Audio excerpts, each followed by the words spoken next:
सम्मान्य सभापति महोदय, सबसे पहले मैं आपके प्रति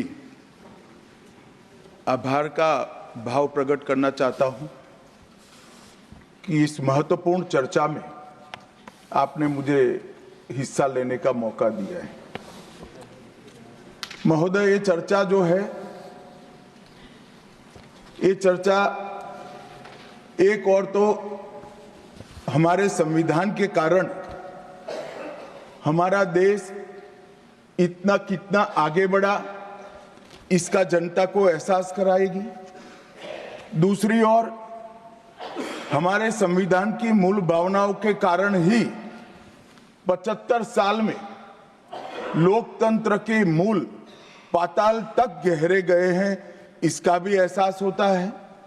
और तीसरी ओर ये भी मालूम पड़ता है, जब संविधान की भावनाओं को दरकिनार कर कर कोई अपने लिए संविधान को तोड़ मरोड़ कर आगे चलने का प्रयास करता है, तो किस प्रकार के अकस्मात और किस प्रकार की दुर्घटनाएं होती हैं। इस सभी दृष्टि से देखें तो संविधान की दोनों सदन में जो चर्चा हुई है, वो चर्चा एक प्रकार से हमारे किशोरों के लिए, हमारी युवा पीढ़ी के लिए आने वाले दिनों में ये दोनों महान सदन में बैठकर देश का भविष्य का निर्णय करने वालों के लिए बहुत शिक्षणात्मक रहेगी, ऐसा मेरा मानना है। और देश की जनता के लिए भी क्षीण करने में बहुत मदद करेगी कि किस पार्टी ने आज जो 75 साल की मीमांसा होगी, इसमें स्पष्ट हो जाएगा किस पार्टी ने जब जब जनता ने शासन अपने वो पार्टी के हाथ में दिया, संविधान का सम्मान किया है या नहीं किया है। मान्यवर, बहुत लंबी आजादी की लड़ाई के बाद हम आजाद हुए। जब हम आजाद हुए तब दुनिया भर के कई राजनीतिक पंडितों ने कई आगाहियां की थी कि ये देश बिखर जाएगा, शायद बन ही नहीं पाएगा। कुछ लोगों ने ऐसी आगाही की थी कि यहां डेमोक्रेटिक वैल्यू प्रस्तापित हो ही नहीं पड़ सकते, एकता हो ही नहीं सकती और ये देश आर्थिक रूप से कभी भी आत्मनिर्भर नहीं हो पाएगा। और आज जब 75 साल के समय के बाद संविधान को स्वीकार करने के बाद पीछे मुड़कर देखते हैं, तो सरदार पटेल का मैं धन्यवाद करना चाहता हूं कि सरदार साहब के अथक परिश्रम के कारण आज देश एक होकर मजबूती से दुनिया के सामने खड़ा। मान्यवर, जो कहते थे लोकतंत्र इस देश में सफल नहीं होगा, मैं वो सभी लोगों को इस सदन के माध्यम से कहना चाहता हूं कि 75 साल हो गए, हमारे साथ भी पास पड़ोस में दुनिया भर में कई लोग आजाद हुए, नई शुरुआत की, वहां कई बार अकस्मात हुए, लोकतंत्र सफल नहीं हुआ। हमारा लोकतंत्र आज पाताल तक गहरा पहुंचा है। अनेक परिवर्तन रक्त की एक बूंद बहाए बगैर हमने करे हैं और विचारधाराओं के आधार पर भी परिवर्तन करे हैं। अनेक तानाशाहों के गुमान, अभिमान और अहंकार को चूर चूर करने का काम इस देश की जनता ने किया है, मगर लोकतांत्रिक तरीके से किया है। और मान्यवर, जो कहते थे कि हम आर्थिक रूप से आत्मनिर्भर नहीं हो पाएंगे, उनको भी हमारी जनता ने, हमारे संविधान की खूबसूरती ने जवाब दिया है। हम आज दुनिया का 5वां अर्थतंत्र बनकर सम्मान के साथ, और ब्रिटेन जिन्होंने सालों तक हम पर राज किया, और ये जो मैंने तीनों आगाही कही वहीं से पक्ष विपक्ष में से आई थी, आज ब्रिटेन भी अर्थतंत्र की तालिका में हमारे पीछे खड़ा है। मान्यवर, ये हम सब के लिए गौरव लेने का पल है, हम सब के लिए बोध लेने का भी पल है और हम सब के लिए संकल्प लेने का भी पल है। और ये सदन जे आपने लगभग 80 से ज्यादा सांसदों को मान्यवर बोलने का मौका दिया, 31 घंटे की चर्चा हुई और ये चर्चा में सभी भाव पक्ष या विपक्ष से कहीं न कहीं प्रकट हुए हैं। मान्यवर, आज मैं जब यहाँ आया हूँ तब ये बात कहना चाहता हूँ कि आज हम जिस मुकाम पर खड़े हैं उस मुकाम पर महर्षि अरविंद और स्वामी विवेकानंद की वो भविष्यवाणी सच होती दिखाई पड़ती है कि भारत माता अपने दैदीप्यमान ओजस्वी स्वरूप से जब खड़ी होगी तब दुनिया की आंखें चकाचौंध हो जाएगी और पूरी दुनिया वो रोशनी से भारत की ओर देखेगा। वो दिन सच होगा, इसके नजदीक काफी मजल हमने काट ली है। मान्यवर, हमारा संविधान सभा की रचना और संविधान की रचना की प्रक्रिया, ये तीनों एक प्रकार से समग्र विश्व के सभी संविधानों में अनूठे हैं, अलग प्रकार के रहे हैं। हमारे यहाँ दुनिया का सबसे ज्यादा विस्तृत लिखित संविधान चर्चा के सभी हमारे पारंपरिक लक्षणों को पार करते हुए हमने किया। इस संविधान सभा में 299 सदस्य रहे, 22 धर्म जाति समुदाय के सदस्य रहे, हर प्रिंसली स्टेट का प्रतिनिधित्व रहा, हर राज्य का प्रतिनिधित्व रहा। एक प्रकार से समावेशी प्रतिनिधित्व के साथ भारत का भविष्य तय करना, मतलब संविधान को रचने की हमारी प्रक्रिया आगे बढ़ी। 2 वर्ष 11 माह और 18 दिन तक अहर्निश चर्चा चलती रही, विस्तृत चर्चा चलती रही। देश के भविष्य, देश चलाने के नियम और देश की परंपरा को समाहित करते हुए देश को आगे ले जाने का संकल्प इतनी विस्तृत चर्चा के बाद बना। 13 समितियों में कार्य विभाजन किया गया, 7 सदस्यीय ड्राफ्टिंग समिति बनी और जनता के अभिप्राय के लिए भी शायद ही दुनिया का कोई ऐसा संविधान होगा जिसका ड्राफ्ट पूरी जनता को कमेंट्स के लिए दिया गया और कमेंट्स पर भी बहुत डिटेल चर्चा कर उचित बदलाव भी किए गए। इतनी लोकतांत्रिक परंपरा से और प्रक्रिया से बना हुआ हमारा संविधान 295 अनुच्छेद, 22 भाग और 12 अनुसूचियों में बटा है और ये सभी संविधान के अनुच्छेद, भाग और अनुसूचियां हैं वो विश्व में कोई भी संविधान से ज्यादा उदात्त और उतुंग मानव मूल्यों का सृजन करने वाले रहे हैं। मान्यवर, इसलिए हम सबको इस पर गर्व है और हम सब ये संविधान को हमेशा मस्तक झुकाकर प्रणाम करते हैं। मैं एक विशेष उल्लेख करना चाहूंगा मान्यवर, नंदलाल बोस जो गुरुवर टैगोर के अंतेवासी थे, बहुत बड़े कलाकार थे। इन्होंने 4 वर्ष का समय लेकर संविधान को सजाने का काम किया और उन्होंने जो संविधान लिखा गया था इसके अनुरूप घटनाओं को संविधान के अंदर उकेरने का भी काम किया। इतिहास, धर्म, संस्कृति और परंपरा, सबसे मानव जीवन के उच्च मूल्य देने वाली सभी संदेशों को, घटनाओं को उन्होंने चित्र रूप में यहाँ पर उकेरा। यहाँ पर भगवान राम का चित्र भी मिलेगा, बुद्ध और महावीर का भी मिलेगा, दशम पिता गोविंद सिंह जी का भी चित्र मिलेगा। गुरुकुल, हमारी शिक्षा नीति कैसी होनी चाहिए इसका संदेश भी मिलता है। राम, सीता, लक्ष्मण वो एक प्रकार से हमारे अधिकारों का चित्रण करते वक्त दिखाए गए। भगवत गीता के संदेश का चित्र भी दिया। शिवाजी और लक्ष्मीबाई को भी यहाँ पर स्थान देकर देशभक्ति के उत्तुंग पाठ हमें पढ़ाए। नालंदा यूनिवर्सिटी हमारी प्राचीन शिक्षा पद्धति का हमें स्मरण कराती है और नटराज जीवन में बैलेंस कैसे होना चाहिए वो बैलेंस के सिद्धांत को भी प्रतिरूपित करता है।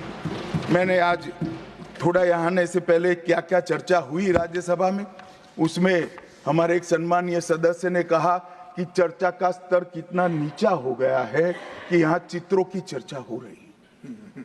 मान्यवर, अगर संदेश लेना नहीं आता तो संविधान का भी कोई उपयोग नहीं। ये सारे जो चित्र लगाए हैं वो हमारे हजारों साल से चलने वाले हमारे राष्ट्र के जीवन को उद्घोषित करने वाले, और कोई ये न समझे कि हमारा संविधान दुनिया के संविधानों की नकल है। हाँ, हमने हर संविधान का अभ्यास जरूर किया है, क्योंकि हमारे यहाँ तो ऋग्वेद में कहा गया हर कोने से हमें अच्छाई प्राप्त हो, शुभ विचार प्राप्त हो, और शुभ विचार को स्वीकारने के लिए मेरा मन खुला हो। मान्यवर, हमने सबसे अच्छा लिया है, मगर हमारी परंपराओं को नहीं छोड़ा है। पढ़ने का चश्मा अगर विदेशी है तो संविधान में भारतीयता कभी नहीं दिखाई देती। और मैं मानता हूं कि जिसने भी संविधान को सिर्फ शब्दों में छापा है और चित्रों को निकाल दिया है, उन्होंने संविधान की भावनाओं के साथ छल किया है। चित्र बगैर का संविधान अधूरा संविधान। मान्यवर, इसके अंदर संविधान सभा में राजेंद्र प्रसाद जी, राजेंद्र बाबू अध्यक्ष बने, डॉक्टर BR आंबेडकर, सरदार पटेल, जवाहरलाल नेहरू, श्रीमान काजू, KT Shah, Iyengar, Maulana Azad, Shyama Prasad Mukherjee, doctor Radhakrishnan, KM Munshi, ऐसे विद्वानों ने अनेक चर्चाओं में हिस्सा लेकर संविधान को समृद्ध और संपूर्ण बनाने का काम किया। परंतु इतना ही नहीं, संविधान सभा के जो सदस्य थे, इसके अलावे भी विवेकानंद, महर्षि अरविंद, महात्मा गांधी, गोपाल कृष्ण गोखले, तिलक महाराज, वीर सावरकर, लाला लजपत राय और राष्ट्र, लोकतंत्र और हमारी परंपराओं में उच्च मूल्यों को स्थापित करने वाले हर महापुरुष की भावनाओं का ये महापुरुष ने उल्लेख कर कोई न कोई सिद्धांत को प्रस्तापित किया है। मान्यवर, जब इतने सारे मनुष्यों का अच्छा विचार जिस संविधान में हो, उसको सफल होना ही था। ये संविधान सफल होने के लिए संविधान सभा की चर्चा अगर कोई ध्यान से पढ़ेगा तो वेद, उपनिषद, चाणक्य नीति, विदुर नीति, शांति पर्व, रामायण और महाभारत, इसमें से निपजे हुए मानव जीवन के सभी मूल्यों को भी इसके अंदर हमने समाने का प्रयास किया था। मान्यवर, 75 साल हो गए संविधान को किस प्रकार से हमारे राजनीतिक दलों ने और हमारी पॉलिटिकल पार्टियों के साथ साथ हमारी सरकारों ने भी किस प्रकार से आगे बढ़ाया, इसकी भी चर्चा जरूर होनी चाहिए। मैं मानता हूं ये चर्चा समय उचित होगी। हमारे संविधान की रचना के बाद डॉक्टर आंबेडकर ने बहुत सोच समझकर एक वाक्य किया था। मैं आंबेडकर जी के वाक्य को सदन के सामने प्रस्तुत करना चाहता हूं। कोट, कोई संविधान कितना भी अच्छा हो वह बुरा बन सकता है अगर जिन लोग पर उसको चलाने की जिम्मेदारी है वो अच्छे न हो। उसी तरह से कोई भी संविधान कितना भी बुरा हो वो अच्छा साबित हो सकता है अगर उससे चलाने वालों की भूमिका सकारात्मक और अच्छी हो।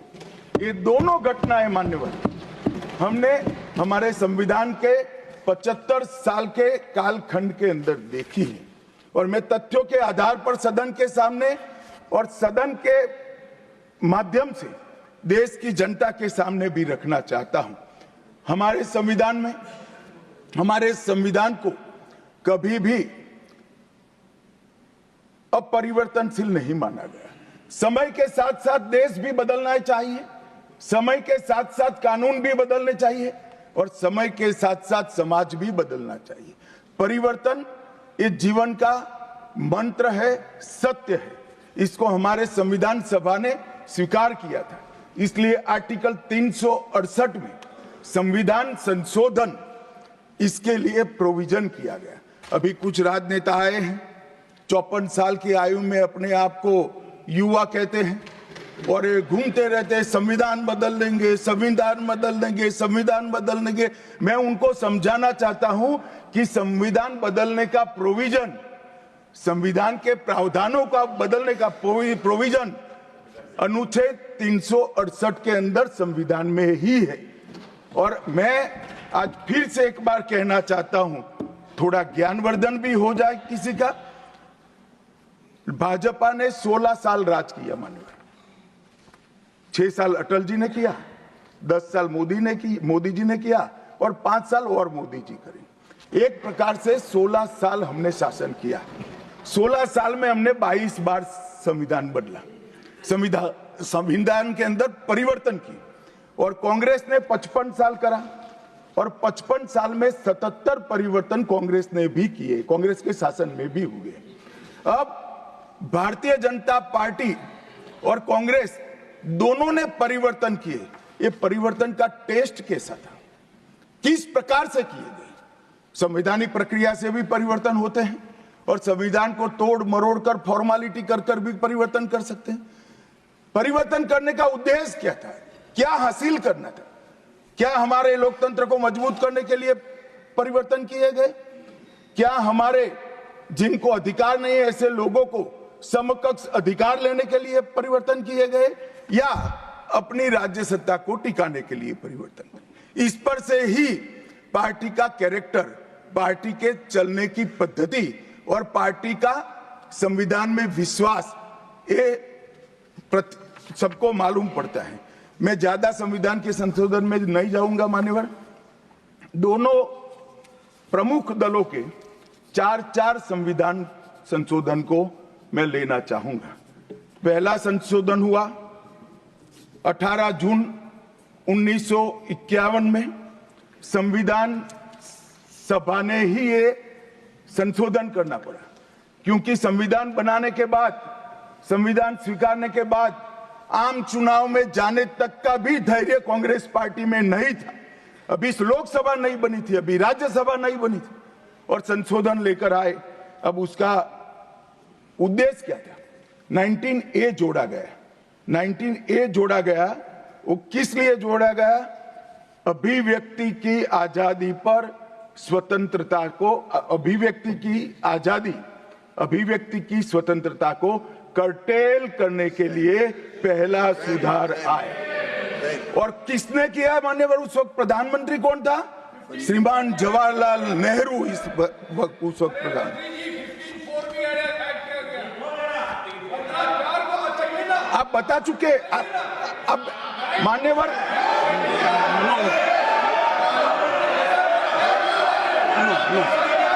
No, sit down. Jairam ji, he is not yielding. He is not yielding. We heard leader of the opposition. मान्यवर, Unless there is yielding, let us hear. मान्यवर, मेरा लंबा अनुभव है। आजकल करते हुए मुझे 30 साल हो गए विधानसभा और लोकसभा राज्यसभा में बैठे हुए। संसद में भाषण करने का मेरा अनुभव है मान्यवर। वो विरोध तभी कर सकते हैं जब मेरी बात सच न हो। अगर मेरी बात सच नहीं हो तो बताए वो। संविधान संशोधन नंबर 1, अब सुनिए, संविधान संशोधन नंबर 1 वो अभिव्यक्ति की आजादी को कर्टेल करने के लिए ही लाया गया था और जवाहरलाल नेहरू के लिए लाया गया। मान्यवर, 24वां संविधान संशोधन, 24वां संविधान संशोधन जवाहरलाल नेहरू जी की सुपुत्री इंदिरा जी उस वक्त प्रधानमंत्री थी। पार्टी तो वही सत्ता में थी, कांग्रेस पार्टी। 5 नवंबर 1971 को संविधान में संशोधन किया गया, 24वां संशोधन। और संविधान संशोधन के माध्यम से संसद को मौलिक अधिकार, नागरिकों के मौलिक अधिकार कम करने का अधिकार दे दिया। तो एक प्रधानमंत्री कांग्रेस पार्टी के अभिव्यक्ति की स्वतंत्रता का टेल करते हैं, दूसरे प्रधानमंत्री उसी परिवार से आते हैं, वो नागरिकों के मौलिक अधिकार को कर्टेल करने का अधिकार लेते हैं। और 39वां संविधान संशोधन अब तो इंतहाई कर दी मान्यवर, सब सीमाओं को पार कर दिया।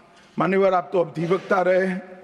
10 अगस्त 1975 का वो दिन हमारे संविधान के इतिहास में बहुत, जब भी जिक्र होगा काले अक्षरों से ही इसका जिक्र करना पड़ेगा। उस वक्त 39वां संविधान संशोधन आया मान्यवर। 39वां संविधान संशोधन क्या था? इंदिरा गांधी जी के चुनाव को इलाहाबाद हाईकोर्ट ने अमान्य घोषित कर दिया। अब ये अभी कुछ नहीं है, ईवीएम ले लेकर घूमते हैं, हारते हैं और ईवीएम ले लेकर, ईवीएम ने हरा दिया, ईवीएम ने हरा दिया, ईवीएम ने हरा दिया। सुप्रीम कोर्ट ने 24 बार ईवीएम की अर्जी नकार दी। चुनाव आयोग ने 3 दिन ईवीएम 10 से 5 बजे तक रखा कि भाई कोई हैक कर कर बताए। कोई नहीं गया, सुप्रीम कोर्ट में कोई नहीं गया, और हारते हैं तो ईवीएम का दोष निकालते हैं। मान्यवर, एक ही समय, एक ही दिन 2 परिणाम घोषित। एक महाराष्ट्र में सुपड़ा साफ हो गया, जो जनादेश के साथ द्रोह किया था, इसका दंड महाराष्ट्र की जनता ने दिया और दूरबीन लेकर दिखाई नहीं पड़ते, और उसी दिन वो झारखंड में जीते। तो महाराष्ट्र में ईवीएम खराब है और झारखंड में टप से जाकर नए कपड़े पहनकर शपथ ले ली। अरे भाई, जरा तो शर्म करो, जनता देख रही है। एक जगह ईवीएम सही है, एक जगह ईवीएम खराब है। मान्यवर, ऐसा कैसे हो सकता है? और मान्यवर, यहां पर इलाहाबाद हाईकोर्ट ने इंदिरा गांधी जी के चुनाव को निरस्त कर दिया, अमान्य किया, और उन्होंने संशोधन से प्रधानमंत्री पद की न्यायिक जांच पर भी प्रतिबंध लगा दिया। आपको जो करना है वो करो, कोई न्यायिक जांच नहीं है। ये अभी जो अधिकारों की गुहार लेकर घूमते हैं मेरे कम्युनिस्ट भाई, मैं उनको पूछना चाहता हूं, किसके साथ बैठे हो? किसके साथ बैठे हो? रात को अंधेरा कर कर अपनी आत्मा को टटोलना भैया, मालूम पड़ेगा। और ये संविधान संशोधन मान्यवर रिट्रोस्पेक्टिव इफेक्ट से किया गया कि पुराना भी मुकदमा है तो वो खारिज हो जाएगा। कभी ऐसा होता है? हमारे प्रधानमंत्री तो कहते हैं मैं प्रधानमंत्री नहीं हूं, प्रधान सेवक। और कोई कहता है कि मुझ पर मुकदमा नहीं हो सकता, मैं शासक हूं, शासक के खिलाफ उंगली नहीं उठाई जाती। भले संविधान ने अधिकार दिया, वो अधिकार हम समाप्त कर देते हैं। और मान्यवर, ऐसे ऐसे सुधार किए हैं। मान्यवर, उस वक्त भी श्रीमती इंदिरा गांधी थी और 42वां संविधान संशोधन आया। मान्यवर, अभी अभी सुबह दूसरे सदन में 1 नेशन 1 इलेक्शन का बिल पेश हो रहा था। सारी कांग्रेस पार्टी और इनके साथी दल लोकसभा को, विधानसभा और लोकसभा का कार्यकाल बदलने का अधिकार नहीं। मैं सुन रहा था, है नहीं है तो जब बिल आएगा तब चर्चा करेंगे। परंतु भाई, आपने क्या किया? 42वें संशोधन से 3 जनवरी को लोकसभा और राज्य की विधानसभाओं का सामान्य कार्यकाल 5 वर्ष से बढ़ाकर 6 साल कर दिया। क्यों किया? कि अभी चुनाव होगा तो हम हार जाएंगे, इसलिए लोकसभा को ही लंबा कर दो। इतनी निर्लज्जता के साथ विश्व में कोई संविधान संशोधन नहीं हुआ होगा। मान्यवर, दूसरा, कुछ कानून पारित करने थे। सदस्य उस वक्त ज्यादा विरोध तो कर नहीं सकते थे, मगर विरोध करने का नया तरीका कुछ कांग्रेस में, जिसमें हिम्मत थोड़ी बची कुची थी, इन्होंने कहा एब्सेंट रहने लगे तो क्वारम नहीं होता था। तो फरवरी 1 को संविधान संशोधन किया कि संसद और राज्यसभा में क्वारम की आवश्यकता नहीं है। वाह, 5 लोग भी है तो चला लो भाई। इसके बाद राष्ट्रपति शासन की अवधि, खड़गे साहब, किया है तो सुनना पड़ेगा, हिम्मत के साथ सुनना पड़ेगा। मान्यवर, राष्ट्रपति शासन की अवधि 6 महीने तक बढ़ा दी। मान्यवर, ये 4 संशोधन, मैं समझ रहा हूं क्यों गुस्सा आ रहा है, मान्यवर। Sir, he is not yielding. Honorable Home Minister is not yielding. Are you yielding, sir? मान्यवर, मैं आपको एड्रेस करूंगा।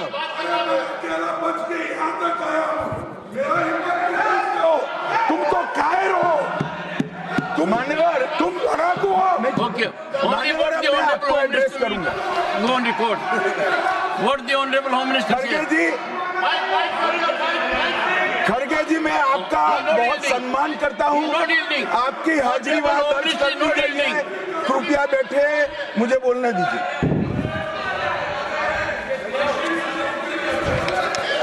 मान्यवर, ये चारों संशोधन मैं मेरी पार्टी के दफ्तर से नहीं ला सकता। ये चारों संशोधन संविधान में हुए, किसी को अदालत ने निरस्त किया, किसी को जनता पार्टी की सरकार आई तब उसको निरस्त किया, कुछ लिंगरिंग टेस्ट में रह गए, पर ये चारों संशोधन वास्तविकता है। ये 4 संशोधन से कांग्रेस पार्टी की संविधान सुधार करने की मंशा क्या है? एक में हम पर केस न हो, दूसरे में हम चुनाव हारने वाले तो समय बढ़ा देना, तीसरे में मेरे पर जांच नहीं हो सकती, और चौथे में नागरिकों के संविधान प्रदत्त अधिकारों को समाप्त करें। ये उद्देश्य बताते हैं। अब मैं हमारा 4 संशोधन लेकर आता हूं। मान्यवर, सबसे पहला संशोधन नरेंद्र मोदी जी ने सरकार में किया, 101वां नंबर भी अच्छा आया है। 101वां संशोधन 1 जुलाई 17 को हम जीएसटी को लेकर आए मान्यवर, और इस देश के अर्थतंत्र को रिदम में लाने का, कश्मीर से कन्याकुमारी और कामाख्या से द्वारका तक विशाल फैले हुए देश को जीएसटी के तहत 100 अलग अलग बिक्री करके कानूनों को समाप्त कर लोगों की हालाकी खत्म कर एक कानून लाने का काम नरेंद्र मोदी जी ने किया, और वो लोगों की भलाई की। कल की डिबेट मैंने पढ़ी है, कोई सदस्य बोले कि नरेंद्र मोदी जी ने विरोध किया था। मैं रिकॉर्ड पर कहता हूं, हां, नरेंद्र मोदी जी ने विरोध किया था। किस मुद्दे पर किया था? आप जीएसटी तो लाना चाहते थे, मगर राज्यों को कंपनसेशन की गारंटी देना नहीं चाहते थे। हम जीएसटी भी लाए और राज्य को विकास दर के हिसाब से कंपनसेशन की गारंटी भी दी। इतना ही नहीं, गारंटी का 10 साल तक पालन करने का काम भी भारतीय जनता पार्टी की नरेंद्र मोदी सरकार ने किया। हम संशोधन लाए देश के अर्थतंत्र को सुचारू बनाने के लिए। दूसरा संशोधन लाए, 102वां संशोधन, national commission of backward class को संवैधानिक दर्जा देने का काम। अब कुछ लोगों को पेट में दुख रहा है कि नरेंद्र मोदी जी ने ये क्यों किया। मैं साहब आगे बहुत सारी बातें बताऊंगा। नरेंद्र मोदी जी इसलिए कर पाए कि आपने नहीं किया था। अगर आप ये कर देते तो मोदी जी के तो भाग्य में ही नहीं आता। मगर साहब, पिछड़ी जातियों का कल्याण कभी भी कांग्रेस पार्टी का विश्वास नहीं रहा, मान्यता नहीं रही, नीति भी नहीं रही। भारतीय जनता पार्टी ने संविधान संशोधन पिछड़ी जातियों के कल्याण के लिए। तीसरा संशोधन क्या लाए? 130वां संशोधन 12 जनवरी 19, किसी भी जिनको आरक्षण का फायदा नहीं मिलता है, ऐसी जाति के गरीब से गरीब बच्चों को 10% आरक्षण देने का फैसला। गरीब कल्याण और गरीब हटाओ की बातों, गरीबी हटाओ की बातों सालों तक करी, सूद नहीं मिली, समय नहीं मिला, विचार नहीं आया। ये विचार नरेंद्र मोदी जी को आया और गरीबों को, बच्चों को 10% आरक्षण पूरे देश भर में मिला। मान्यवर 105वां संशोधन, ओबीसी की पहचान करने के लिए केंद्र के पास अधिकार थे। अब मैं बताना चाहता हूं, इतने बड़े विशाल देश में 140 करोड़ की जनसंख्या में पिछड़ी जातियों का पिछड़ापना क्या कोई एक केंद्र सरकार कर सकती है? फेडरल स्ट्रक्चर की बात करते हैं, मगर अब तक केंद्र सरकार के पास ही रहा था। नरेंद्र मोदी जी ने कहा इसके कारण पिछड़ा समाज को अन्याय होता है। आगे से ये संविधान संशोधन करने के बाद 10 अगस्त 2021 के बाद पिछड़ापन का निर्णय करने का अधिकार राज्य की सरकारों को देने का काम नरेंद्र मोदी। और मान्यवर सबसे अंतिम संशोधन में पांचवा कहना चाहता हूं, 106वां संशोधन, और मैं तो क्रम में बोला हूं, एक भी काटा नहीं। 101, 102, 103, 104, 105, 106 सभी के सभी जन कल्याण के लिए। और छठा सम्मेलन संशोधन था 28 सितंबर 2023 को, मातृशक्ति को शक्ति प्रदान करने का, मातृशक्ति को 33% आरक्षण, नारी शक्ति वंदन अधिनियम। मान्यवर, मैं आज आपके माध्यम से पूरे सदन से और पूरे सदन के माध्यम से देश भर की 140 करोड़ की जनता को कहना चाहता हूं कि जब इस दोनों सदन में 33% नारी शक्ति बैठेगी, संविधान निर्माताओं की कल्पना पूरी हो जाएगी। मान्यवर, इनकी आत्मा को बहुत शांति मिलेगी। इसके अलावा भी हम कई कानून लेकर आए। हम कानून लाए ट्रिपल तलाक को निरस्त करने का। अब ये कहते हैं आपकी वोट बैंक की राजनीति है। मान्यवर, सुप्रीम कोर्ट का कोई वोट बैंक होता है क्या? सुप्रीम कोर्ट तो चुनाव नहीं लड़ती है, जजों को चुनाव नहीं लड़ना है। ट्रिपल तलाक समाप्त करना चाहिए और साहबानों को मुआवजा देना चाहिए। दोनों जजमेंट सुप्रीम कोर्ट ने अलग अलग समय पर दिए थे, परंतु वोट बैंक की राजनीति हम नहीं कर रहे हैं। वोट बैंक की राजनीति कर कर मुस्लिम बहनों के साथ इतने साल अन्याय करने का काम एक कांग्रेस पार्टी ने किया। हमने तो ट्रिपल तलाक समाप्त कर कर मुस्लिम माताओं को, बहनों को अधिकार दिया। आपका कि भी अधिकार आपके पति जैसे हैं, मगर देखिए साहब, ट्रिपल तलाक समाप्त हो गया, अभी कोई नहीं कहता अच्छा हुआ। कैसे कहेगा? एक उदाहरण पड़ा है, हमारे आरिफ मोहम्मद खान बेचारे मंत्री थे, अच्छे खासे मंत्री थे, फर्राटे की अंग्रेजी बोलते थे, बहुत पढ़े लिखे व्यक्ति थे, फारसी के विद्वान, उर्दू के विद्वान, हिंदी तो मातृभाषा। अब उन्होंने कहा कि साहबानों को मुआवजा देना चाहिए। मंत्री पद भी गया, सांसद पद भी गया, और बेचारे कई सालों तक संघर्ष करते। कौन बोलेगा? मान्यवर, इनका जो पद्धति है वोट बैंक की पॉलिटिक्स करने की पद्धति है। मान्यवर, 2020 में हम नई शिक्षा नीति लाए। पहली शिक्षा नीति आजादी के बाद आई है जिसका विरोध कम्युनिस्ट भी नहीं कर पाए। बाकी तो शिक्षा नीति आए और कम्युनिस्ट पार्टी विरोध न करे, ऐसा कभी हो सकता है? मुझे भी बड़ा आश्चर्य होगा कि प्रकृति बदल गई है या उनका सोच बदल गया है। खैर, जो भी हुआ, फिर मुझे किसी ने बताया कि आपने इतनी अच्छी शिक्षा नीति लाए हैं कि इसका विरोध करोगे तो लोग उनका विरोध करेंगे, इसलिए विरोध नहीं किया है। मान्यवर, जम्मू कश्मीर में आरक्षण देने का संशोधन विधेयक लाए और 3 नए आपराधिक कानून भी हम लेकर आए। हमारी क्रिमिनल जस्टिस सिस्टम के ये 3 कानून 160 साल बाद पहले अंग्रेजों ने बनाए थे, अंग्रेजों की पार्लियामेंट में बने थे। नरेंद्र मोदी जी ने, माननीय नरेंद्र मोदी जी ने बीएनएस, बीएनएसएस और बीएसए के माध्यम से हमारी संपूर्ण न्यायिक आपराधिक न्याय प्रणालिका को भारतीयकरण करने का काम नरेंद्र मोदी जी। और वो कानून जो अंग्रेजों को राज टिकाने के लिए बने थे, वो कानून को समाप्त कर कर हमारे संविधान ने हमारे नागरिकों को जो अधिकार दिए हैं, समय पर न्याय मिलना चाहिए। इसका करने का काम नरेंद्र मोदी जी ने किया। इस देश को गुलामी की मानसिकता से आजाद करने का काम कई सालों के बाद अगर किसी ने किया तो हमारे नेता नरेंद्र मोदी ने किया। और आप तो कई साल तक, अटल जी की सरकार आई, कई साल तक बजट शाम को 5:30 बजे रखते थे। क्यों शाम को 5:30 बजे रखते थे?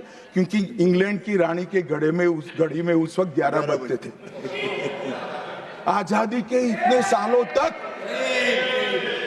अंग्रेज की रानी के घड़ी से बजट रखने की आदत थी, वो भी किसी ने बदला तो भारतीय जनता पार्टी ने बदला, अटल बिहारी वाजपेयी। मान्यवर, संविधान के सम्मान की बहुत बातें हुई, मगर संविधान का सम्मान सिर्फ बातों में नहीं होना चाहिए, कृति में भी होना चाहिए, करतूतों में भी होना चाहिए और कल्पना में भी होना चाहिए। जब कृति में नहीं है, करतूतों में नहीं है, तो कल्पना में आ ही नहीं सकता। अभी मैंने इस चुनाव में अजीबोगरीब नजारा देखा मान्यवर, अजीबोगरीब नजारा था। आज तक इतने साल चुनाव हुए, किसी ने आम सभाओं में संविधान को लहराया नहीं। संविधान को लहराकर, झूठ बोलकर जनादेश लेने का कुत्सित प्रयास कांग्रेस पार्टी के नेताओं के माध्यम से। मान्यवर,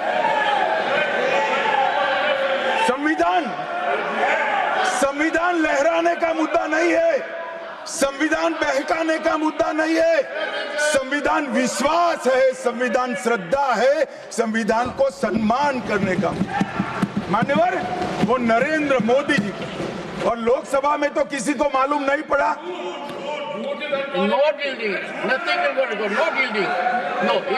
मान्यवर, लोकसभा में तो किसी को मालूम नहीं पड़ा, लोकसभा में तो किसी को मालूम नहीं पड़ा।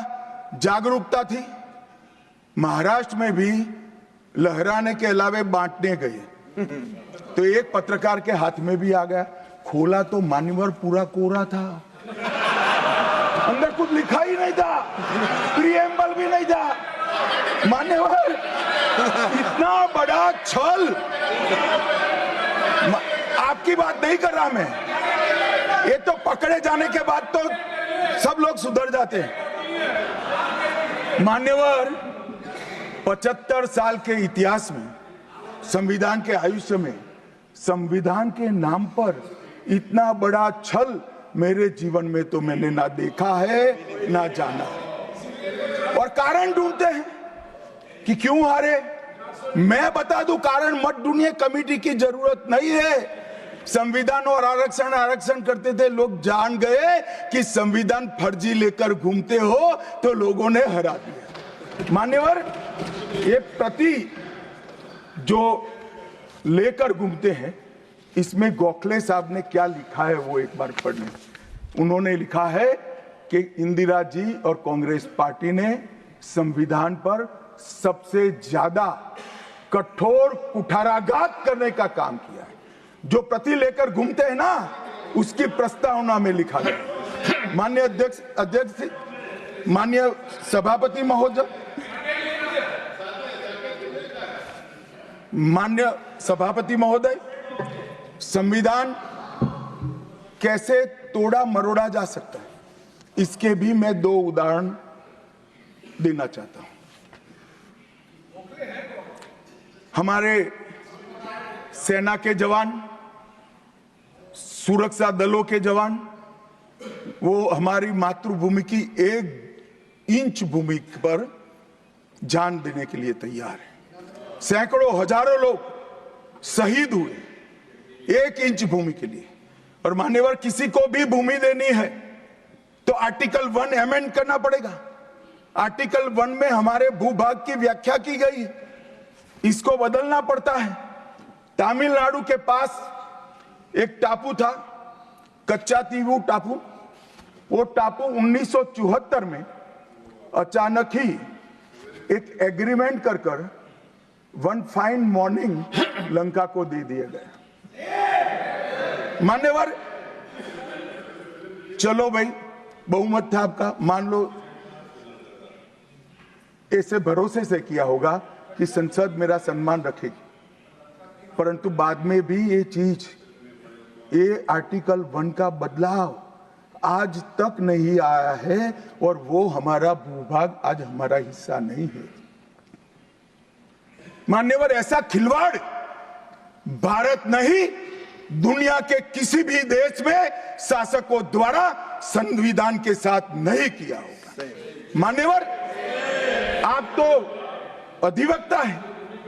35A को कॉन्स्टिट्यूशन ऑर्डर से, राष्ट्रपति महोदय के ऑर्डर से दाखिल किया गया।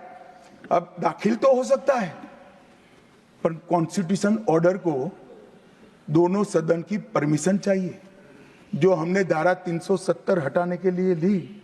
मैं आज कांग्रेस के मित्रों को पूछना चाहता हूं, जो संविधान की दुहाई देते हैं, 35A जब आपने लागू किया, इसके कॉन्स्टिट्यूशन ऑर्डर पार्लियामेंट में कब डिबेट में आया, कब मतदान हुआ, किसने पारित किया?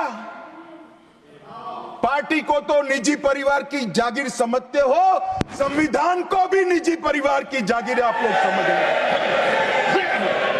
मान्यवर, इतना बड़ा छल देश की 2 संसदों के साथ किया है। एक पूरा 35A डाल दिया संसद संविधान में, पार्लियामेंट के पास सब्जेक्ट ही नहीं है। देश का भूभाग दे दिया, पार्लियामेंट के साथ विषय ही नहीं आया। किस प्रकार से आपने संविधान के साथ खिलवाड़ किया है, किस प्रकार से आपने देश को चलाया है, ये देश की जनता को आज इस बहस से मालूम पड़ना चाहिए। मान्यवर, आपातकाल, अभी बड़ी बड़ी उदात्त भावनाओं का स्मरण कांग्रेस के मेरे दोनों सदनों के साथी सदस्य कर रहे थे। यंग सदस्य करे तो मैं समझता हूं, शायद इन्होंने इतिहास न पढ़ा हो, मगर जो लोग आपातकाल के वक्त थे वो भी करते थे। किसी की भी स्मृति इतनी अल्पकालीन कैसे हो सकती है? मान्यवर, क्या हुआ था आपातकाल में? लाखों लोग कोई अपराध के बगैर जेल में ठूस दिए गए, लाखों लोग, कोई पॉलिटिकल पार्टी बाकी नहीं है। आज इनके साथ बैठे हैं, उनमें से भी कुछ लोग जेल में थे, वो भी नहीं बोलते हैं। न्यायालय में डर का माहौल, मीडिया पर सेंसरशिप। इंडियन एक्सप्रेस ने अपना संपादकीय एक भी शब्द लिखे बगैर का कोरा संपादकीय प्रकाशित करा, क्योंकि लिख नहीं सकते थे। श्रीमान शुक्ला साहब से एडिट कराना होता था, वापिस ही नहीं आता था, तो उन्होंने कोरा अखबार ही निकाल दिया। इस तरह से विरोध किया और तय हो गया। मान्यवर, एक व्यक्ति कहेगी वही कानून होगा। और क्यों किया? देश पर आक्रमण हुआ था क्या? देश की आंतरिक सलामती ठीक नहीं थी क्या? ना ना ना ना ना ना, ऐसा कुछ नहीं हुआ था। सिर्फ इतना हुआ था कि इलाहाबाद हाईकोर्ट ने उनको सांसद के रूप में अयोग्य ठहरा दिया था। अपनी कुर्सी जाने वाले, चुनाव नहीं कराना था।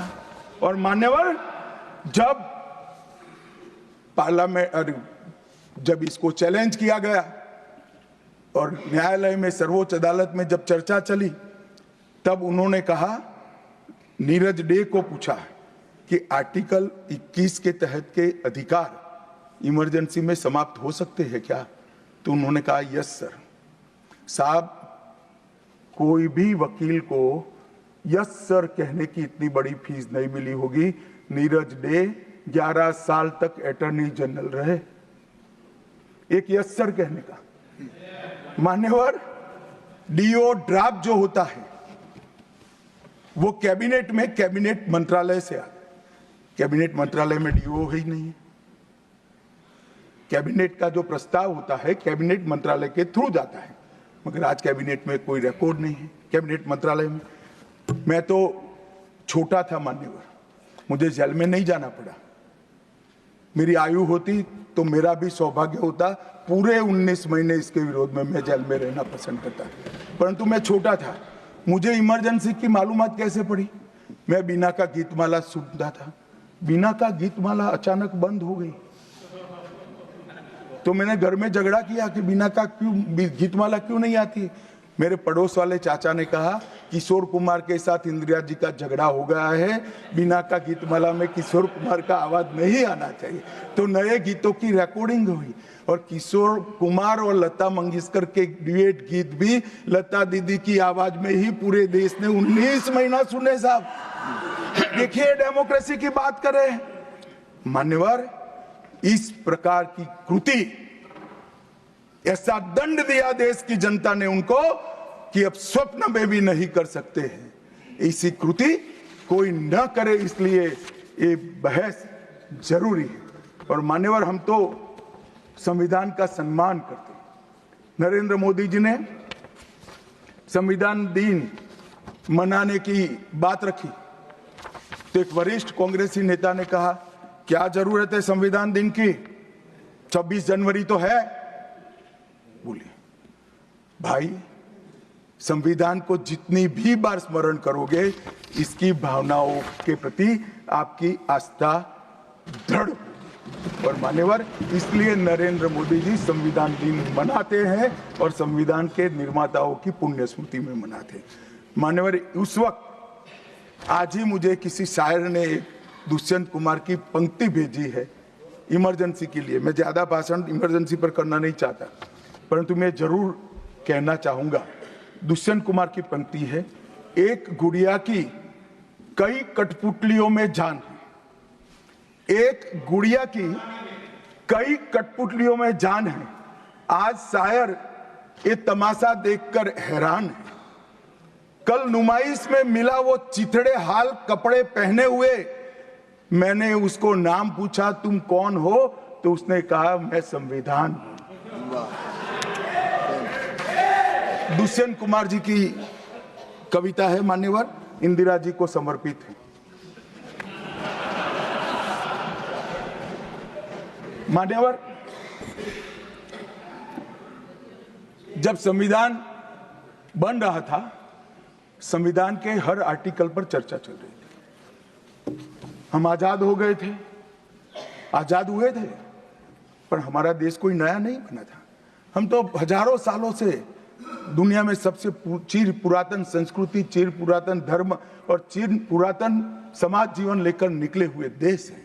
हाँ, एक कालखंड के लिए गुलाम हो गए, आजादी मिली, आगे देश कैसे चले इसका एक डॉक्यूमेंट बनाना था।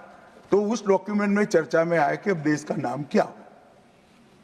अंग्रेज लिख कर गए थे इंडिया, क्योंकि वो भारत को जानते ही नहीं थे।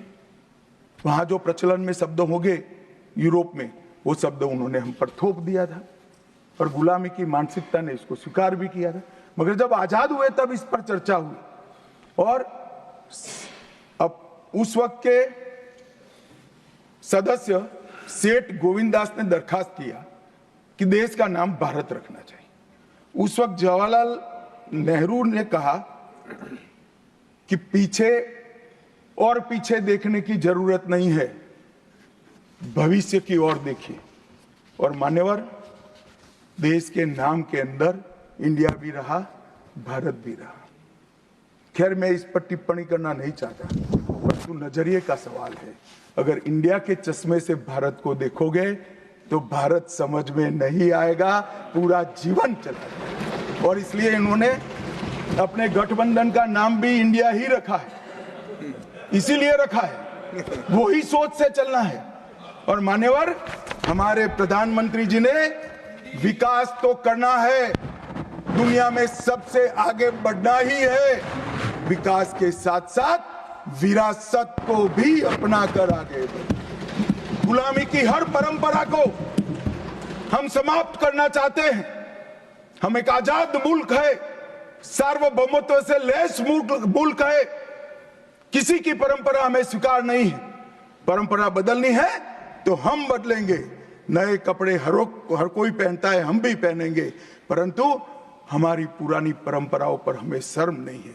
और मान्यवर, क्या किया नरेंद्र मोदी जी ने, राजपथ जो अंग्रेज सम्राट के सम्मान में नाम रखा गया था, उसका नाम बदलकर कर्तव्य पथ रखा।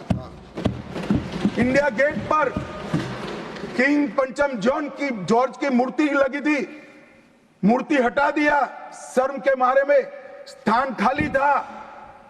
हमने वहां सुभाष बाबू की प्रतिमा लगा। मान्यवर, नेवी का चिन्ह जो देकर गए थे वही चलता था।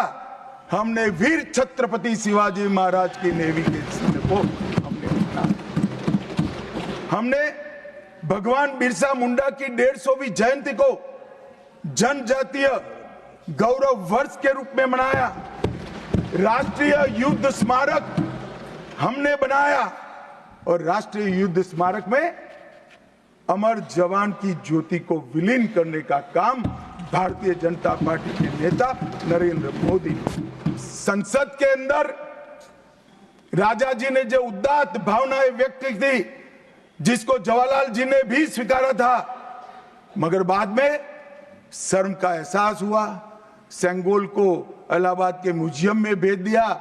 नरेंद्र मोदी जी ने विधिवत तरीके से सेंगोल को संसद के अंदर प्रस्तावित कर नई संसद बनाई और विश्व भर में चोरी की गई मूर्तियां, आर्टिफैक्ट्स जो थे वो 345 हजारों साल पुराने हमारे मूर्तियां और आर्टिकल्स, उसको वापस लाने के लिए हमारे विदेश मंत्रालय ने काम किया।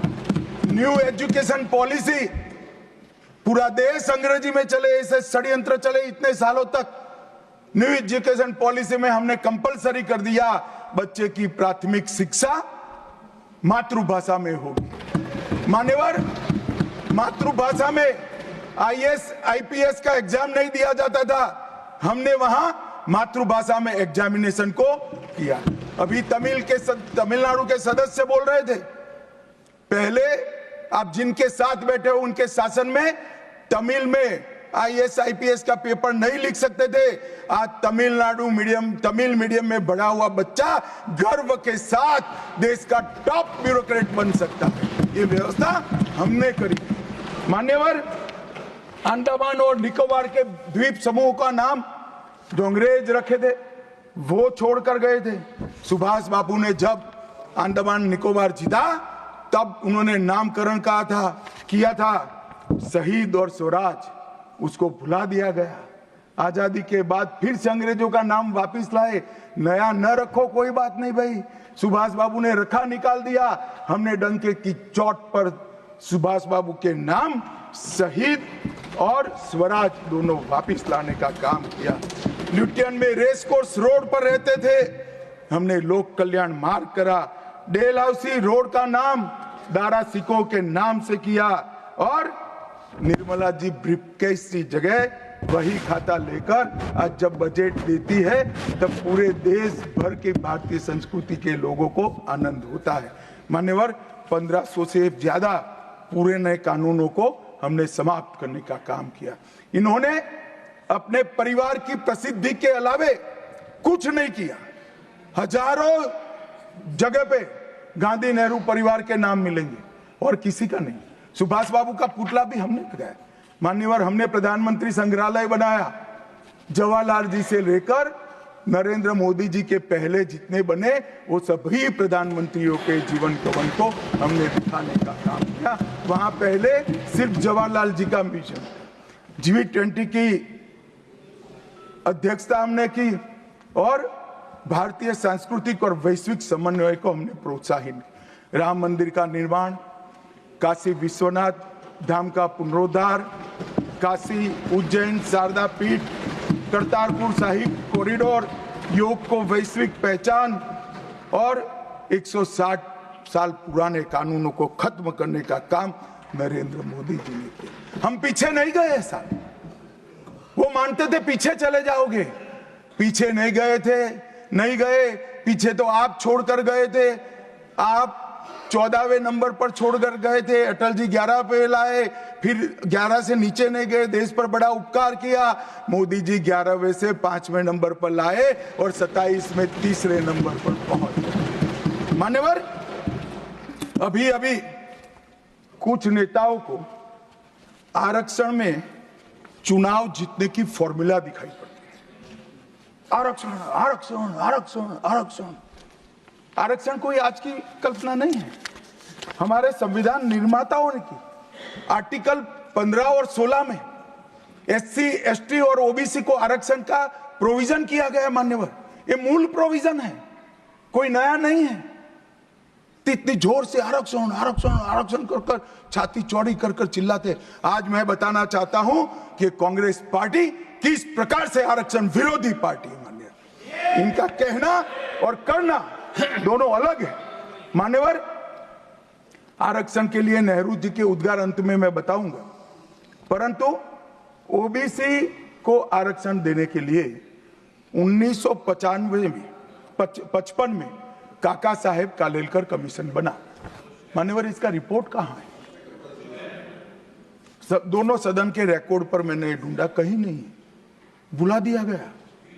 क्यों? क्योंकि ओबीसी को आरक्षण मिलता था। बैठिए बैठिए बैठिए ना, मैं प्रक्रिया बताता हूं। अर्ध सत्य नहीं बोलता हूं भाई।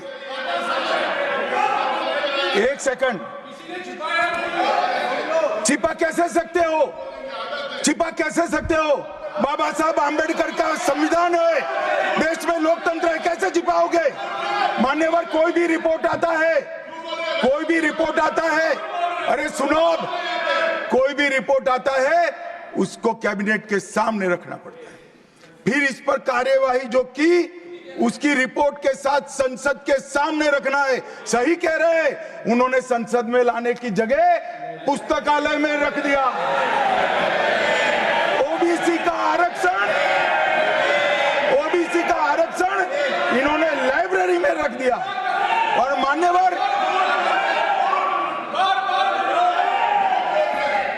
मान्यवर अगर काका साहेब कालेलकर कमीशन का रिपोर्ट स्वीकार कर लिए होते तो 1980 में मंडल कमीशन की रिपोर्ट की जरूरत ना पड़ती। मंडल कमीशन का रिपोर्ट कमीशन ही इसलिए बनाया गया क्योंकि काका साहेब कालेलकर कमीशन का रिपोर्ट स्वीकारा नहीं, और 80 में मंडल कमीशन का भी रिपोर्ट आ गया, किसी ने इसका अमल नहीं किया। अमल कब हुआ? जब 90 में इनकी सरकार गई तब अमल हुआ। और मान्यवर तब तक मंडल कमीशन के रिपोर्ट को भी ठंडे बस्ते में डाल दिया गया। 90 में, अरे सुनिए मान्यवर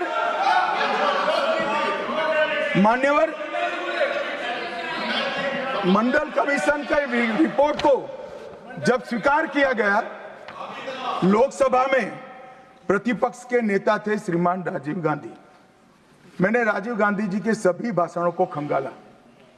सबसे लंबा भाषण मंडल कमीशन के रिपोर्ट के विरोध करने के लिए किया है। और इन्होंने कहा पिछड़ों को आरक्षण देने से इस देश में योग्यता का अभाव हो जाएगा।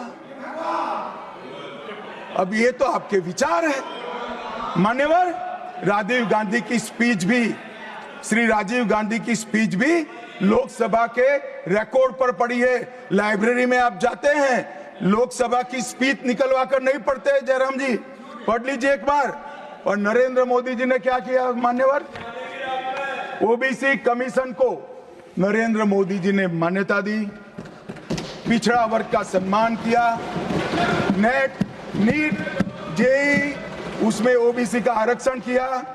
और इन्होंने क्या किया? अभी भी ये तो सब नेहरू जी, इंदिरा जी और अब भी चलता रहता है। एक इन्होंने क्या किया? झूठ बोलना शुरू किया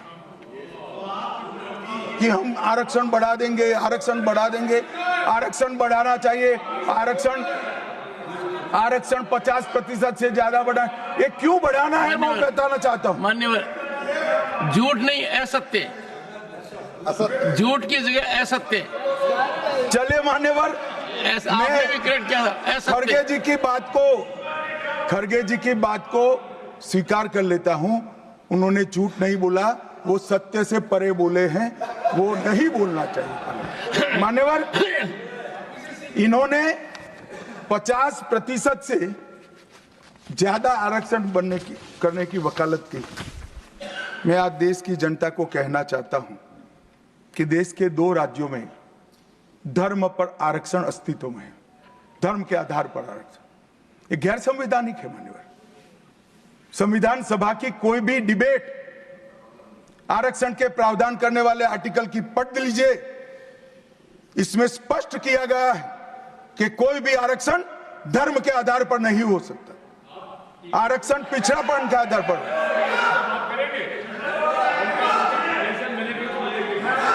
मान्यवर, मगर दोनों राज्यों में जब कांग्रेस की सरकार थी तब धर्म के आधार पर आरक्षण दिया। अब क्या हुआ है, सुप्रीम कोर्ट में रुक जाता है क्योंकि 50% की सीमा है, वो ओबीसी का कोई कल्याण नहीं चाहते हैं। 50% की सीमा बढ़ाकर मुसलमानों को आरक्षण देना चाहते हैं, माननीय, धर्म के आधार पर आरक्षण देना चाहते हैं। और मैं आज फिर से एक बार इस सदन में जिम्मेदारी तब के साथ कहता हूं, दोनों सदन में जब तक भाजपा का एक भी सदस्य है, धर्म के आधार पर आरक्षण हम नहीं होने देंगे। इस संविधान विरोधी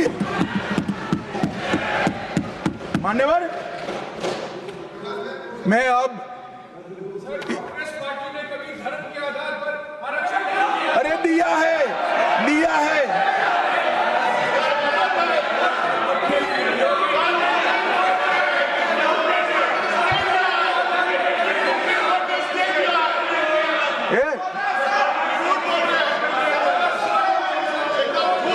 मान्यवर, इससे तो ये बच जाएंगे, मगर मैं रिकॉर्ड पर से कुछ कोट अनकोट कहना चाहता हूं जो संविधान सभा की चर्चा का रिकॉर्ड है। जवाहरलाल नेहरू जी ने कहा, मैं ये देखकर सचमुच आश्चर्यचकित हूं कि नियुक्तियों में आरक्षण के सिद्धांत को कितनी देर तक ले जा रहा है, मतलब कितना बढ़ा रहे हैं।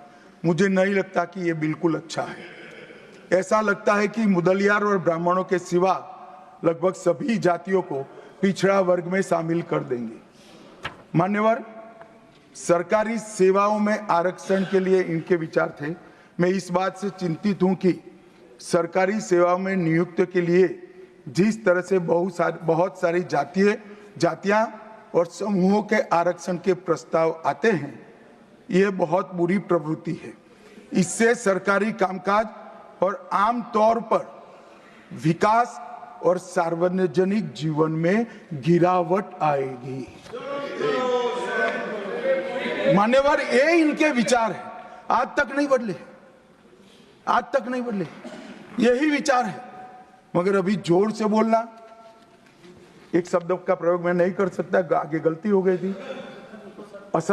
मान्यवर, हमारे संविधान के directive of principle of state policies भाग 4 के अनुच्छेद 44 में एक एंट्री है जो कॉमन सिविल कोड की यूसीसी की बात करती है।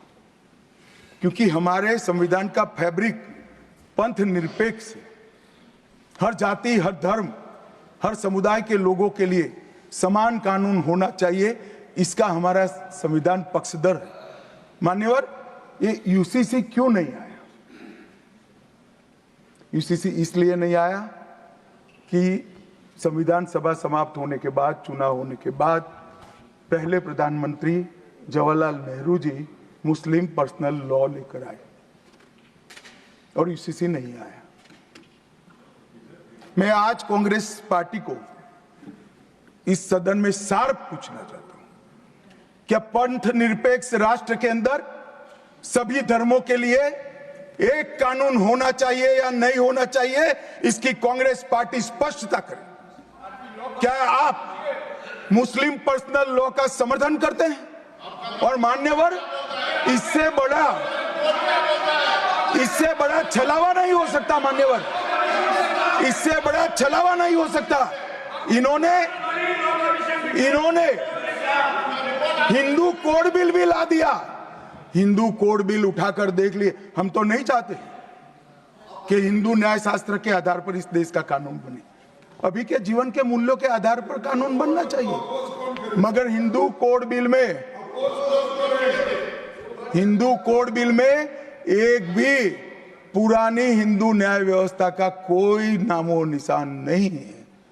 हिंदुओं को बुरा न लगे इसलिए मुस्लिम पर्सनल लॉ दिया, तो सामान्य कानून को हिंदू कोड बिल बना दिया। मान्यवर, चलो मैं तो कहता हूं कि खड़गे जी और जयराम जी कह रहे हैं कि भाई पर्सनल लॉ का अधिकार मिले तो हमें आपत्ति नहीं है, तो फिर पूरा सरिया लागू करिए। क्रिमिनल में क्यों सरिया निकाल दिए? बताओ भाई, क्या चोरी करे इसके हाथ काट दोगे? कोई इससे जगद्य महिला के साथ अपराध करे तो पत्थर मारकर मार दोगे? देशद्रोही को रोड पर सूली चढ़ाओगे? तो विवाह के लिए, निकाह के लिए पर्सनल लॉ, वारिस के लिए पर्सनल लॉ और क्रिमिनल सरिया क्यों नहीं भाई? अगर उनको देना ही है तो पूरा ही दे देते, पूरा दे देते। मान्यवर, ये इन्होंने तुष्टीकरण की शुरुआत वहीं से करी है। मुस्लिम पर्सनल लॉ इस देश में संविधान आने के बाद तुष्टीकरण की शुरुआत। आर्टिकल 14 और 15 का ये भंग है। अंबेडकर जी, लोहिया जी, के.एम. मुंशी, एच.वी. कामत, ये सब ने इसका विरोध किया है। 1973 से 16 तक 11 बार देश की सुप्रीम कोर्ट ने यूसीसी लाने का आग्रह देश की और राज्य की सरकारों ने किया है। आप नहीं ला सकते, तुष्टीकरण से ऊपर नहीं उठते। मैं बैठिए, मैं बताता हूं।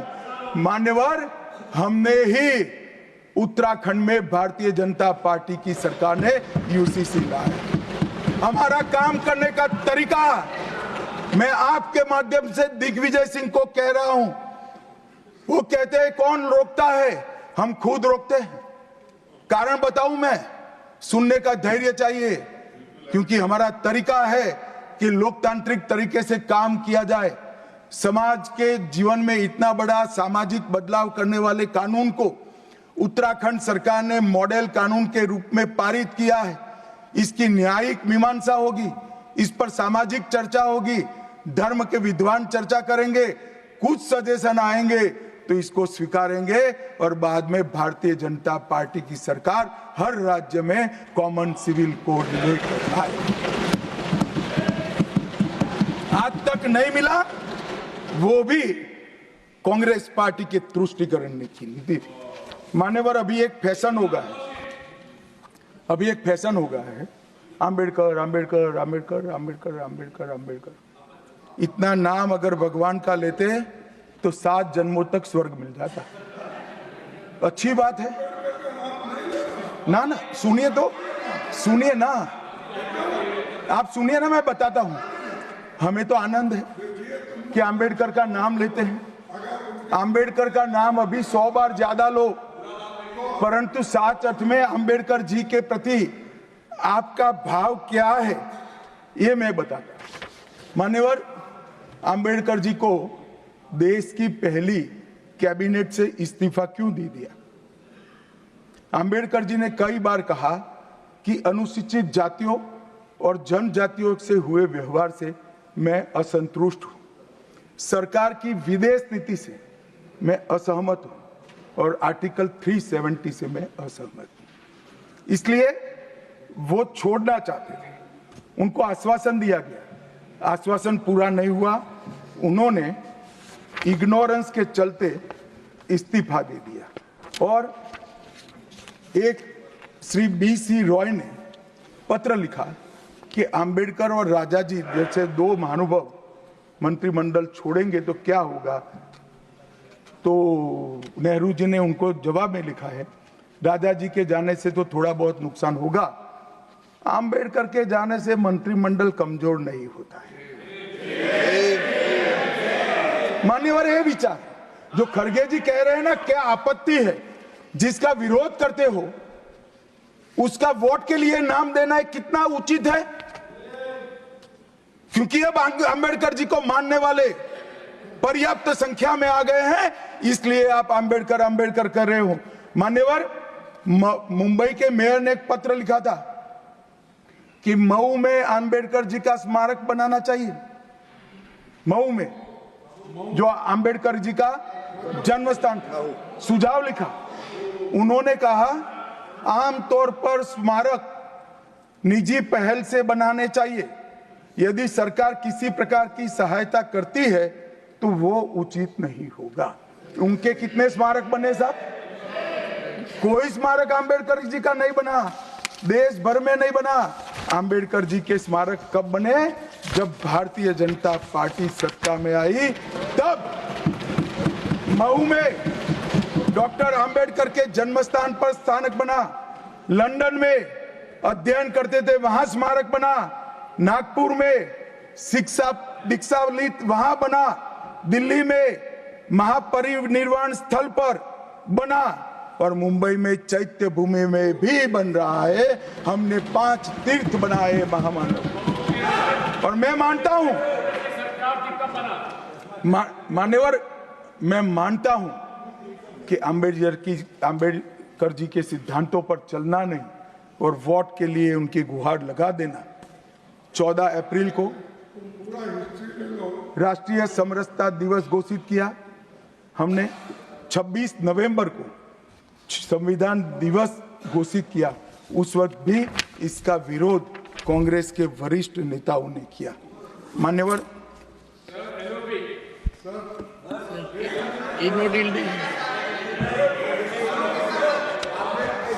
मान्यवर 370 पर कई बार चर्चा हुई है। मैं ज्यादा कहना नहीं चाहता। सब जानते हैं कि एक टेम्पररी प्रोविजन को अनौरत संतान की तरह अपनी गोदी में 70 साल तक कांग्रेस ने खिलाने का काम किया और 370 हटाने के लिए लोहे का जिगर चाहिए। और जब देश के प्रधानमंत्री नरेंद्र मोदी जी 2019 में फिर से प्रधानमंत्री बने, एक ही झटके से इसी सदन में 370 और 35 को समाप्त। इसी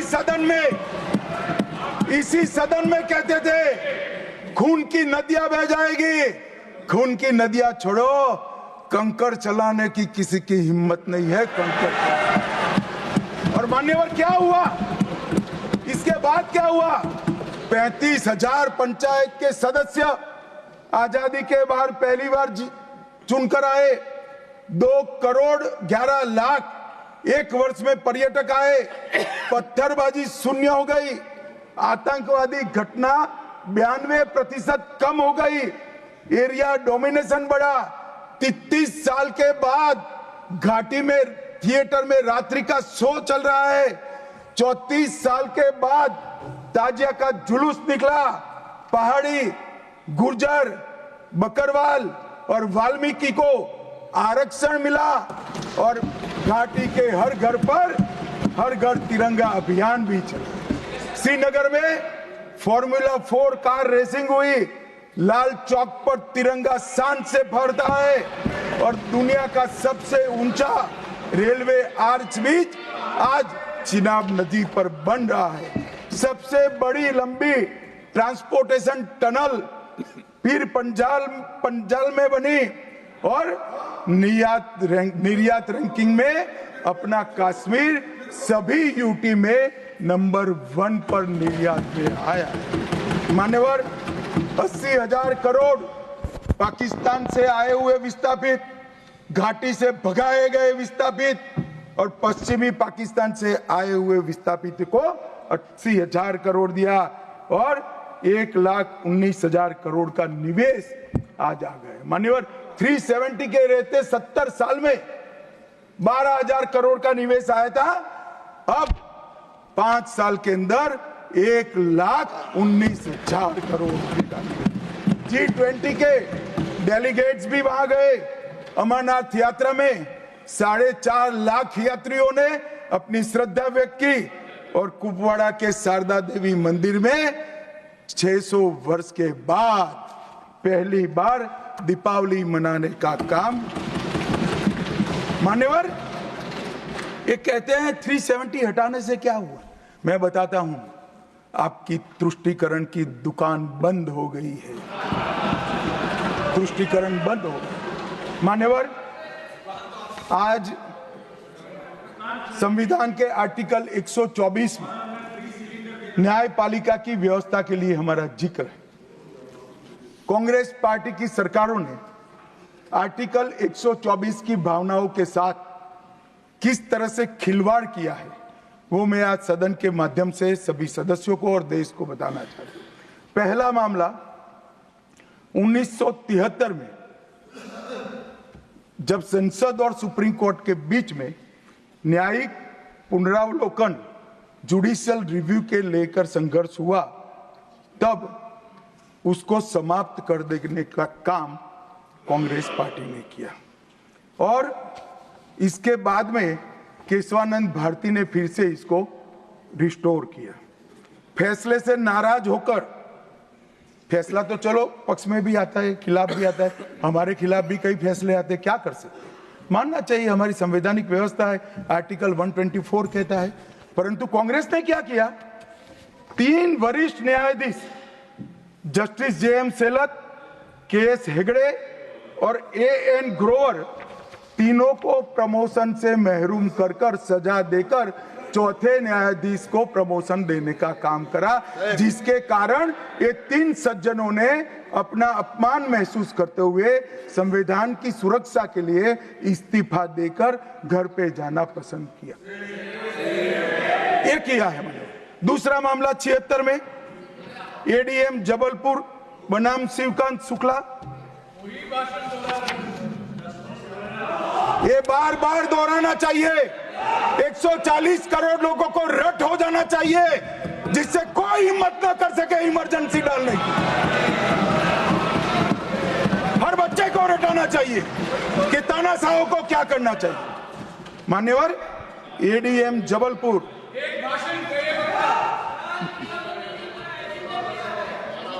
मान्यवर ADM जबलपुर जस्टिस खन्ना बेचारे 3 विरुद्ध 1 लघुमती फैसला दिया।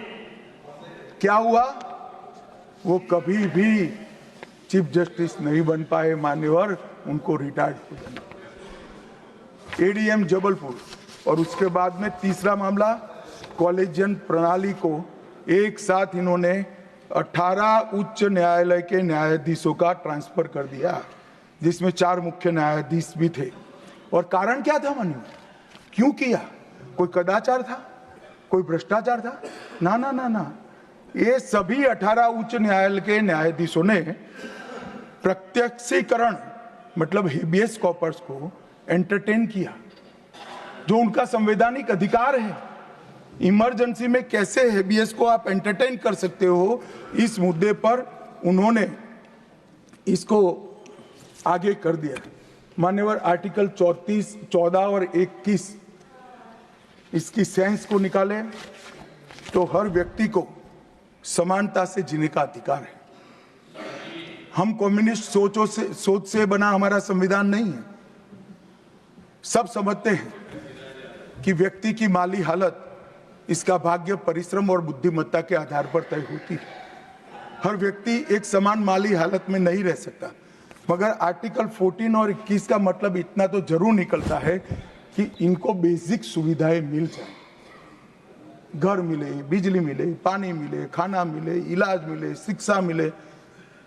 75 साल तक इस देश की जनता को गरीबी हटाओ का नारा देने वाले कांग्रेस पार्टी गरीब रखे।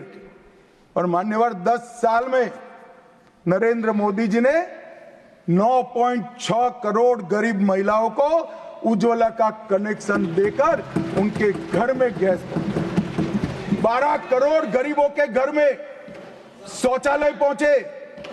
शुद्ध पीने का पानी 12.65 लाख करोड़ घरों में पहुंचा। 18,000 गांवों में बिजली पहुंची। 14.5 करोड़ किसानों के खाते में 2.40 लाख करोड़ रुपया सीधा DBT से पूरा ट्रांसफर हुआ। 36 करोड़ आयुष्मान भारत के कार्ड बने और 8.19 करोड़ दर्दियों ने उससे मुफ्त में अपना इलाज कराया है।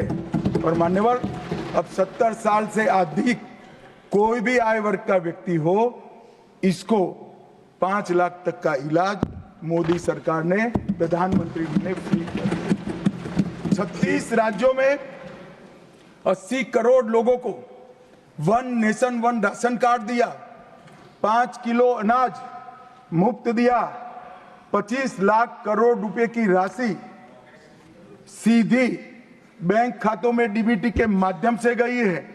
11,000 करोड़ रुपया 1 करोड़ लाभार्थी को, रेहड़ी पटरी वालों को दिया, और सबसे बड़ी बात 2 करोड़ लखपति दीदी बनाने का काम नरेंद्र मोदी। और मान्यवर विश्वकर्माओं के लिए भी काम।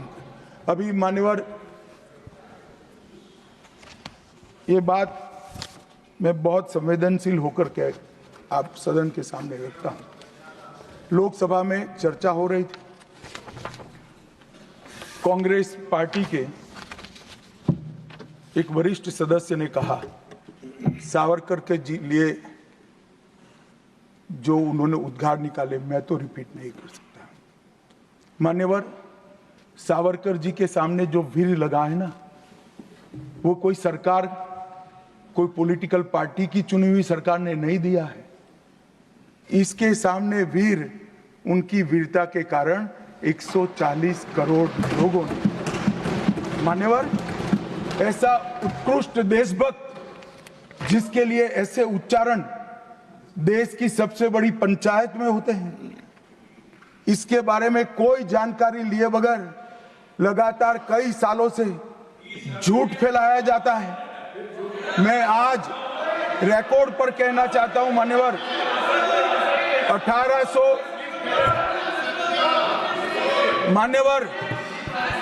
1857 से लेकर 1947 तक के स्वतंत्र संग्राम में किसी भी व्यक्ति को एक जीवन में 2 आजीवन कारावास हुए हैं तो वो वीर सावरकर।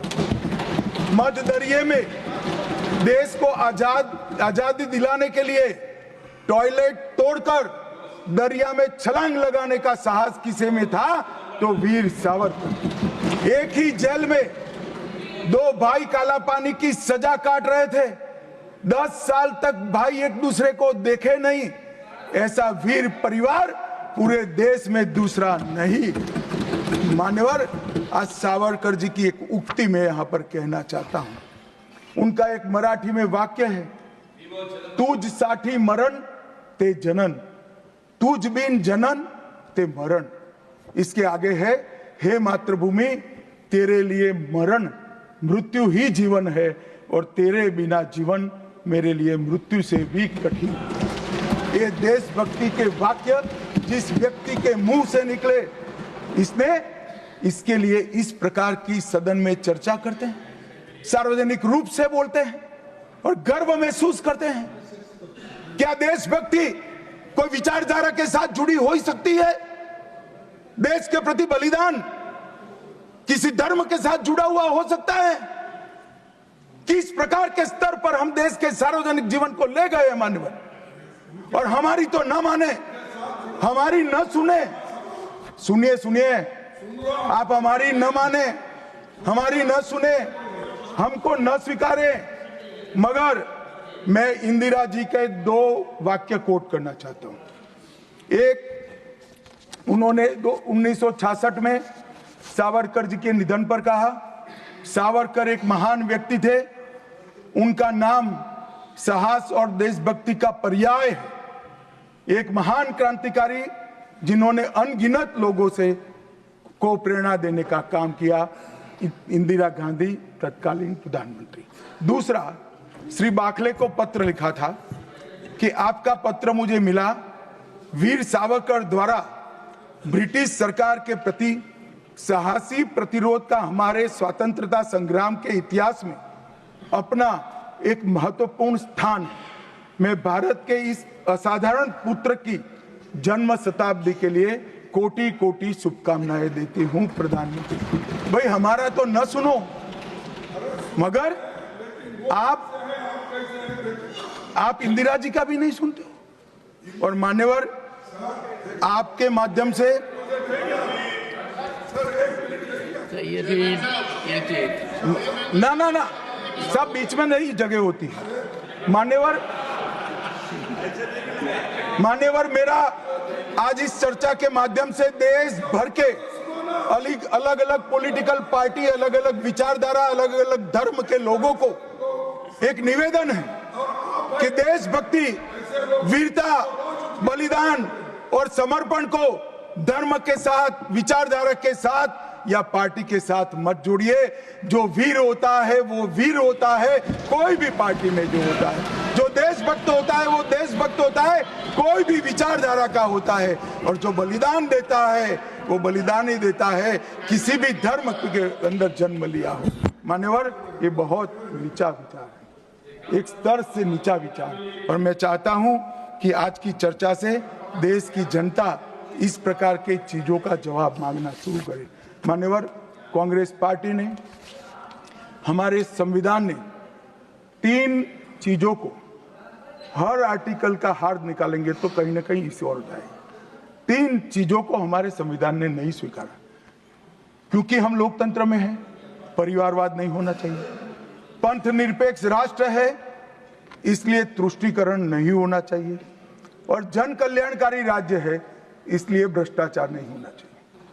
मुझे कई बार लगता था कि कांग्रेस पार्टी क्यों संविधान का सम्मान नहीं करती है, मगर जब ये 3 शब्द मैंने पढ़े तो मुझे मालूम पड़ा कि अगर वो संविधान की भावनाओं का संविधान करेंगे, सम्मान करेंगे, तो तुष्टीकरण, परिवारवाद और भ्रष्टाचार तीनों को छोड़ना पड़ेगा। इसके बगैर उनका अस्तित्व टिक ही नहीं सकता। परंतु एक व्यक्ति गरीब के घर से जन्म लेकर आता है, चाय बेचने वाला बेटा, जिसकी सास पुश्तों में न आगे कोई राजनीति में है ना कोई पीछे है, एक गरीब है मान्यवर, और तुष्टीकरण को नहीं मानता है। ऐसा आदमी जब 2014 में देश का प्रधानमंत्री बना, इन्होंने देश की राजनीति को तुष्टीकरण, परिवारवाद और भ्रष्टाचार के नासूर को हमेशा के लिए। और मुझे किसी ने कहा कि अभी महाराष्ट्र और हरियाणा में हार के लिए कांग्रेस पार्टी कोई आत्मनिरीक्षण के लिए कमेटी बना रही है। कोई कमेटी की जरूरत, मेरा अच्छा खासा अनुभव है। तुष्टीकरण, परिवारवाद और भ्रष्टाचार छोड़ दो, जनता चुनकर ला देगी आपको, कुछ करने की जरूरत नहीं है। मान्यवर, अभी 1 नेशन 1 इलेक्शन का विरोध करें। मान्यवर, मैं इस पर ज्यादा बात करना नहीं चाहता क्योंकि समिति ने शीश किया है, मगर विरोध करते हैं, इसके तर्क तो रखने चाहिए ना। मान्यवर, मैं आज आपको बात कहने आया हूं। अभी मैंने कुछ समय में मोहब्बत की दुकान के बहुत नारे सुने। मोहब्बत की दुकान देश के हर गांव में खोलने की महत्वाकांक्षा वाले लोग भी, बहुत भाषण उनके मैंने सुने हैं। मेरा उनको कहना है, मोहब्बत दुकान से बेचने की चीज नहीं है भैया। मोहब्बत प्रचार की चीज नहीं है। मोहब्बत दिल में बसाने का जज्बा है, और मोहब्बत दूसरों को महसूस कराने का लम्हा है। अगर इतना समझ जाएंगे तो और कोई तकलीफ नहीं पड़ेगी। मान्यवर, अंत में मैं इतना कहना चाहता हूं कि आज़ादी के अमृत महोत्सव में इस देश के प्रधानमंत्री जी आज़ादी के अमृत महोत्सव को बहुत अच्छे तरीके से एक वेल डिजाइन मैनर में मनाने का निर्णय किया। पूरे लाखों कार्यक्रम हुए। इसका मीन निकालते, इसका हार्द निकालते तो आता है 3 उद्देश्य सामने आते हैं।